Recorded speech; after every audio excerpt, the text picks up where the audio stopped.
नमस्कार। हमारे साथ हैं लोक गायक अभिनेता गिरीश सिनवाल पहाड़ी जी। आइए उनसे पूछते हैं आपको फिल्म खोली का गणेश कैसी लगी। नमस्कार सर। सर आपको फिल्म कैसी लगी? फिल्म के विषय में मैं छोटे शब्दों में पूरा बता नहीं सकता हूँ। ये फिल्म अपने आप में एक कंप्लीट फिल्म है, यानी कि इस फिल्म में को देखकर हमें सीखने को भी मिलता है और आनंद भी आता है। जो फिल्म है, फिल्म सबसे पहले मैं कहूँगा, फिल्म का जो सबसे पहले फिल्म जो शुरुआत होती है वो एक डायरेक्टर से शुरुआत होती है।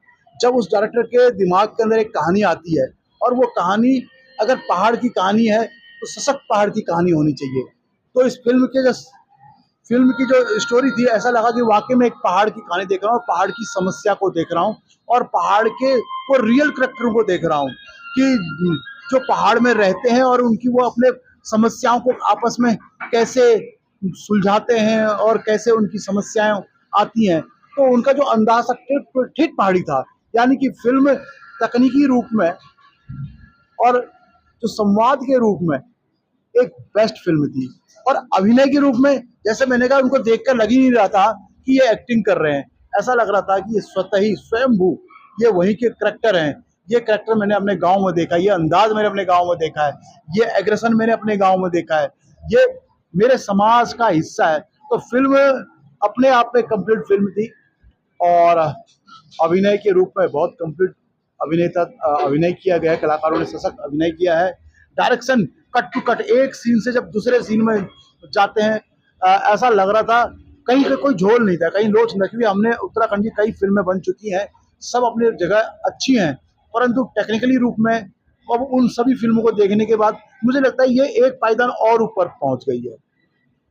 कलाकारों में सबसे अच्छी जो भूमिका है वो किसकी लगी आपको? अरे देखो, कलाकार सब अच्छे होते हैं। एक हमारे मित्र हैं, जब वो अभिनय कर रहे थे तो उनके अलग अलग सेट देखे और वो मित्र हमारे, जी हाँ, जिनके बारे में हम बात कर रहा हूँ, दीपक रावत। और जब आपको देखा तो सबसे पहले पर्दे में देखते ही मन के अंदर एक प्रसन्नता हुई कि मेरे मित्र ने एक सशक्त भूमिका और एक चैलेंजिंग रोल निभाया।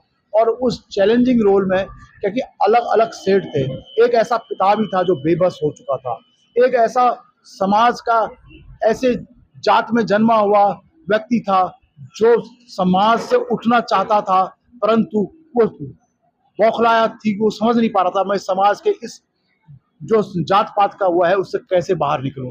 तो उसके दिमाग में यार, उसके सर बॉडी में जो हाव भाव होते हैं वो साफ झलक रहा था कि मेरा जो मित्र है वो वाकई उस समय उस दास के ही करैक्टर में उस परिस्थिति को झेल रहा था।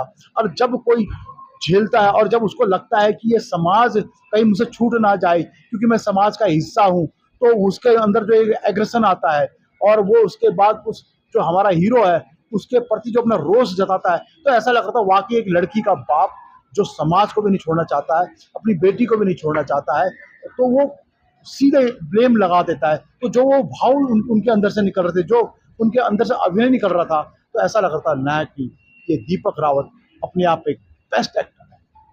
अच्छा, और ये आपका कैमरा जो फिल्म का कैमरा निर्देशन वो कैसा लगा आपको? मैंने पहले ही कहा था कि ये फिल्म में सीखने की चीज़ है। कैमरा वर्क इतना बेहतरीन था। मैंने क्योंकि मैंने कई फिल्में देख ली हैं जो बड़े बड़े कैमरों से हमारे उत्तराखंड के अंदर शूट करी गई हैं, जिसमें रेड भी है, रेड ड्रैगन भी है, और अच्छे अच्छे हमारे डीओपी हैं जो मुंबई से भी यहाँ आके काम कर रहे हैं। परंतु शायद सामंत ने इस पे डीओपी का, रमेश सावंत हैं, मैं उनको बधाई देता हूँ। रमेश भाई, आपने वाकई एक परफेक्ट जो कैमरा पर्सन चाहिए या डीओपी चाहिए उत्तराखंड को, और वो आपके अंदर है। आप उत्तराखंड को लीड कर सकते हैं एज अ डीओपी, क्योंकि आपने जब कम उसमें इतना बेहतरीन, और मैं जो टेक्निकली बात कर रहा हूँ क्योंकि मैं बातें यहाँ पे कहना नहीं चाहता हूँ, क्योंकि जो मूविंग शॉट होते हैं, मूविंग शॉट में कई बार मैंने अन्य फिल्मों में देखा, उसमें क्या होता है, जब जब हमारा या तो आर्टिस्ट मूव कर रहा है या कैमरा पैन कर रहा है, तो उसमें ना जर्किंग आती है। तो ऐसी जर्किंग यहाँ पर ना के बराबर थी। यानी कि आपने जो काम किया, मैं अपनी तरफ से आपको बधाई देता हूँ, स्पेशली क्योंकि एक कैमरामैन का बहुत बड़ा रोल होता है, क्योंकि अगर आपके कैमरा मूवमेंट में या जिस समय आर्टिस्ट मूव कर रहा है वहाँ जर्किंग आती है, तो जो कहानी की जो कनेक्टिविटी होती है वो टूट जाती है। तो आप इसे बधाई के पात्र हैं, क्योंकि डायरेक्टर ने अपना काम किया, लेकिन डायरेक्टर के बाद आप। जैसे कि आपने आपने बताया कि मूवी इस फिल्म में सभी कलाकारों का अभिनय भी बहुत शानदार रहा और इसका जो डायरेक्शन है वो भी बहुत अच्छा रहा। तो आप हमारे जो लोगों को क्या संदेश आप देना चाहेंगे कि लोग यहाँ आए मूवी देखने के लिए? दोस्तों, मैं तो बोलूँगा कि अपने अंदर एक पहाड़वाद को जिंदा रखिए। जैसे आप अपनी जातिवाद को जिंदा रखते हैं, आप अपने परिवारवाद को जिंदा रखते हैं, यानी कि पॉजिटिव। आपके अंदर जब परिवारवाद रहता है तो आप अपने परिवार के मान सम्मान के लिए जो काम करते हैं, जो मेहनत रात दिन मेहनत करते हैं, अगर आपके अंदर वो परिवारवाद नहीं रहेगा तो आप अपने माता पिता की भी परवाह नहीं करेंगे, अपने रिश्तेदारों की परवाह नहीं करेंगे, अपने समाज की परवाह नहीं करेंगे। तो ये एक सकारात्मक परिवारवाद और सकारात्मक पहाड़वाद की बात कर रहा हूँ। जब आपके अंदर एक सकारात्मक पहाड़वाद रहेगा तो आप पहाड़ की कल्चर हो, पहाड़ की रोटी रोटी हो, पहाड़ का भोजन हो, पहाड़ का भ्रमण हो, या पहाड़ की फिल्में हो, या पहाड़ के प्रोग्राम हो, वहां तक आप जरूर पहुंचेंगे। तो मैं आपसे निवेदन करता हूं, ये फिल्म आपको आपके पहाड़वाद की तरफ खींच रही है, आपको बता रही है देखो एक सच्चा और सकारात्मक पहाड़वाद रहेगा तो आप पहाड़ी कहलाओगे। बहुत बहुत धन्यवाद गिरीश सिनवाल जी।